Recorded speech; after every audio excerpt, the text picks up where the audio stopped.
Worry about it. I'll take good care of Emma. But, yeah, Aaron will be back on the 22nd. I believe we're going to have Ryan Pepio filling in for him on Monday. But Really? Again, he came and did an hour with us last week or so. Cool. He's a listener. Like, he loves the station. Okay. He jumps on with T-Kraz a lot, but he was on with us for an hour last week. And I was like, Aaron's about to be out for a bunch of time. There you go. Let's do it. So I believe we're going to have him on Monday, but a lot to go over today as the Rays pull off the sweep of the Boston Red Sox. Mentioned it earlier in the show, and they've been obviously up and down as of late. It's a long baseball season. You're not going to be perfect. You want to beat the teams you should beat, and that's what they did against the lowly Boston Red Sox, who remain in last place in the American League East. But mentioned a couple of very impressive numbers earlier in the show as well. If you missed it, the Rays now 12-0 with 4 sweeps against the American League East. And if you can do that against your own division, you're going to be in really good shape. Listen, we're 65 games into the baseball season, and if we could complain about anything, I'm not sure what it is. Other sports are different. Okay, say in the NFL, say the Bucks last year. Say the Bucks would have limped into the playoffs last year, and instead of limping out. Instead of limping out, say they limped in. I don't think we would have had any confidence in the Bucks. If you even limp into the baseball playoffs, it's completely different. It's not about how you're playing at that time. It's about getting in, okay? Yeah. Because one pitcher can take you through the whole thing. So I'm not complaining about nothing at 40-25. Yeah. I don't know what anybody has to complain about. And I agree with you for the most part. And when you talk about, like, just getting into the playoffs and what you can do in the playoffs, when you've got a couple of really good front-end pitchers, as the Rays do, you've got a shot, like you said, in every playoff series. Now, it's been a while. The Rays have been bounced easily the last couple times in.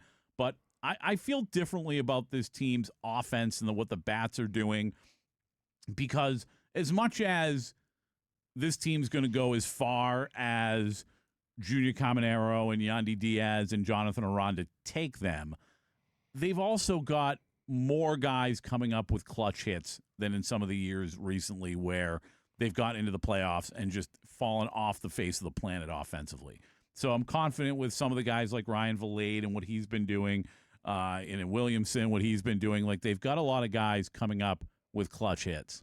Yeah, listen, whether they make the playoffs or not, I don't know. But to run into the Rays, with a streaky offensive team and the arms that they have, could be scary. Yeah. But then again, they have two sides, but it's 40-25. That's what they are, and that's a solid baseball team. If you asked me before the season, are the Rays at any point this year going to be 15 games above 500? I would have said not a chance. I don't know that I would have said not a chance. I might have said not a chance. They've done this enough. Mm-hmm. They've surprised me enough that I don't think I would have said not a chance, but I would have said no. Okay. I would have said no. Mm-hmm. I don't think they're going to be 15 games above 500 at any point this season. I was pessimistic last year when I thought they should have done more, and I felt exactly the same heading into this year. Last year I turned out to be right. So far this year, I've turned out to be dead wrong, and I couldn't be happier about it, by the way. Well, I was to the point where, evaluating this season, I looked at it and I was like, I don't see why this team would be 500. And I actually thought about putting money on the under. And I did it. Thank God you didn't. Thank God I didn't, because you would have lost already. Yeah. That's how funny sports are. And that's how underrated Kevin Cash is, okay? It's time to start giving Kevin Cash some love. Because Aaron gives him a lot of love. I'm a little more critical of him at times, but how can you be critical right now, though? Well, now it's hard. It's tough right? to be critical right now. But to see that, go ahead, Sam. I was going to say the only thing you can be critical of. I was going to jump in, Pat. You mentioned confidence in some of the offseason moves. I'm confident that Steven Matz shouldn't throw a baseball in a Rays uniform. That's my only criticism of Cash right now. We saw Mr. Consistent. I'll be honest with you. I agree with you on a lot of criticisms of Cash when we have them. That one I think is unfair. Because you're not going to give up, especially with veterans. You're not going to give up on a guy the second he starts to struggle. Correct. And it's not like he's been struggling for a month. It's not that I wouldn't give up on him. I shouldn't say never throw a pitch in a Rays uniform. Not at this point in time in a high leverage situation. Mr. Consistency, Drew Rasmussen goes out yesterday. Absolute gem of a game. Nailed. Sulcer starts to blow it a little bit. And then, that is not the time, in my opinion, with how Matz has been pitching his last couple outings since coming back from injury. That is not the time to put him in there when he's already been bad. It's too high stakes because it's 5-2 at that point. He makes it 5-4. They get the homer from Cedric, but like that was not the time, in my opinion, to put him in the ballgame. Well, I mean, that could be the exact time you want to do it because that's not a high leverage moment. I mean, you have a little wiggle room for him to suck, unfortunately, and they still end up with the win. When you have a guy struggling like that, you want to get them out of it, but in some way, and they still won that game. Okay, so this maybe proves that I'm tired of seeing this guy go out there. But when you have a guy on the roster using up a roster spot, you got to use him. You just can't have him hiding on the bench, unfortunately. Yeah, and this is what they do when they're moving guys around is they want to get them into situations to see how they're going to respond. And to me, a 3-run lead, like I understand what you're saying, but also that's kind of one of those situations where you're like, okay, we've got a little breathing room to try something a little different. Bring out Casey Fossum. You know, even Casey Fossum got out there quite often. You got beef with Casey Fossum? Yeah, he was terrible. His fastball was 82. What year? Because I feel like the name rings a bell, but I don't remember. Like I got here in 2005. I started covering the team in 2006. Did I just miss Casey Fossum? I don't remember what year. It was so quick, and it was not that pretty. It wasn't all that pretty. It really wasn't. It was not pretty at all. Played for the Rays in 05, 06, 07. Okay, so like right when I was getting here and kind of, although 07, I went to 2 out of every 3 home games, so you'd think maybe I would. He had an ERA in 05 of 4.92. It only got better in 06 with a 5.33 and got even better in 07 with a 7.70. You see what we had to go through, though? See, we're not going through that anymore, okay? We had to put a guy out there with a 5 ERA as a starting pitcher, and he was like the fourth guy. So this is how far we've gone, okay, in baseball. You guys don't remember that? It was not pretty. It was not pretty. I remember 06 and 07. And I remember 06 thinking like, then it was my first year covering baseball and just like, this isn't good. No. This is not good. But we've seen that for football and baseball and hockey here. We've seen it all. Yeah. We've seen it all. But year 2 under Joe Madden, I'm not saying it was his second year, but my second year covering the team with Joe Madden in 07, I realized that, in my opinion, I was watching a guy that really knew what the hell he was doing in Joe Madden. It's a fact. And it dawned on me. I remember writing it. So I wrote for your favorite publication for a little while, Creative Loafing.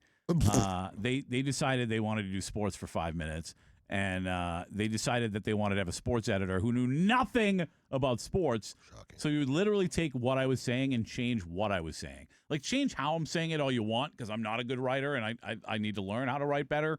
But don't change what I'm actually saying. So I'll never forget, I wrote this whole article about Joe Madden, how brilliant I thought he was. And I put in the article, I said, Joe Madden isn't managing games right now to win them.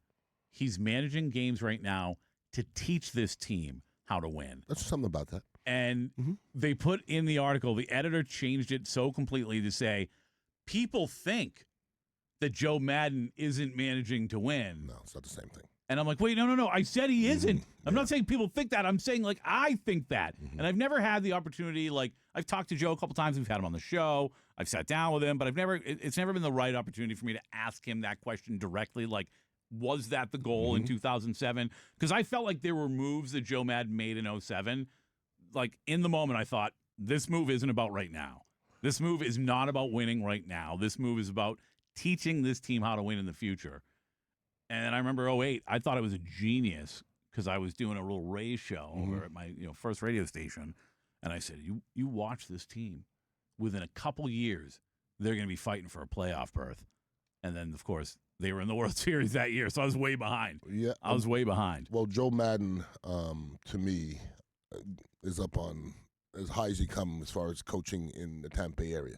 You just described what Tony Dungy did when he came in here as well, okay? Because when you inherit slop, which is what they both did, it's going to look like you're not trying to win at the beginning because you're just really teaching. You're just like Tony Dungy would come in here after we lost our 3rd game in a row, and he would put the video up and he would go, I'm going to show you guys why you guys are losing. And he goes, we're doing this, we're doing this, we're doing this. When we stop doing that, we'll start to win. And people, the ones who listened, okay, stayed around, okay? But you have to bring that attitude, okay? You have to bring that mentality because we didn't know how to win. We had no – I never – until Tony Dungy got there, we never talked about – actually, not even Tony's first year. We never talked about playoffs, ever. I never had a coach walk in Tampa Bay and go, we're going to go to the playoffs this year. And Tony did that. No, he didn't. Not the first year. Not the first year, because he knew we weren't. Yeah. He knew we weren't. He knows what it looks like. He knew we weren't. And then after my first year when I left, then they started to progress afterwards. Now, I'm obviously sad I wasn't here around to see it, but I saw what he was trying to do. No doubt about that. And Joe Madden did the same thing. Yeah, and it's key. And Kevin Cash is doing a very good job right now as well. And I am, again, fantastic job. I am more critical of him than Aaron is. But we have this discussion all the time. Why are you critical of Cash?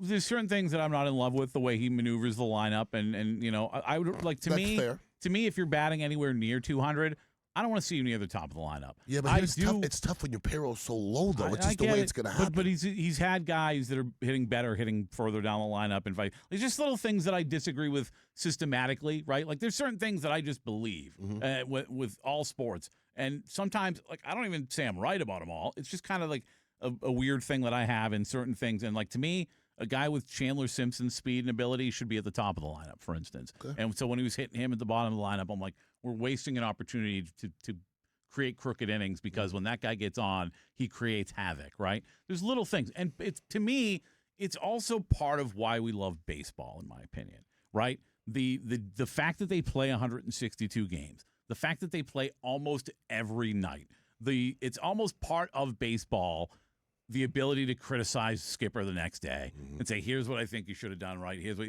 and listen, it happens in football too, but I think it's very, very different. It's not every day. It's once a week. And we maximize those things to talk about it all week long, as opposed to every game there's something different to potentially criticize a manager about in Major League Baseball. So there's just so many more opportunities to go, hey, I don't understand what you did there than there is in the NFL or even the NBA or even the NHL. Major League Baseball's almost every single night. Well, the manager of Major League Baseball clearly makes decisions from feel, and I don't know if basketball and football does that. I don't know if that's the case, honestly. Well, I think in football, there's a lot more analytics involved in baseball. Understandable. That's not a feel thing. Well, a lot of times you go to the mound and you look in the pitcher's eye and you have to read them. Okay, there's not really that in football. Yeah. Football's call a play and everybody go. You know what I mean? And I will say I believe in Kevin Cash in that moment, in that situation, because we're talking about a guy who was a catcher in this league. And you've walked out to that mound way more than most managers have before you ever got that position. So I believe in him in that situation. But they're just, for instance, and I hate to always go back to taking Blake Snell out in the World Series. I was thinking Blake Snell in my head. But that, to me, was not a field decision. I didn't blame him for that. I did. I didn't blame him. And that's fine. I always will. I still do. That's fine. And that's fine. That's what a lot of fans do. That's fine. But if it worked, what would have happened? Would you still complain? Well, no. Okay then. But you might still say you might still say they could have left him in there.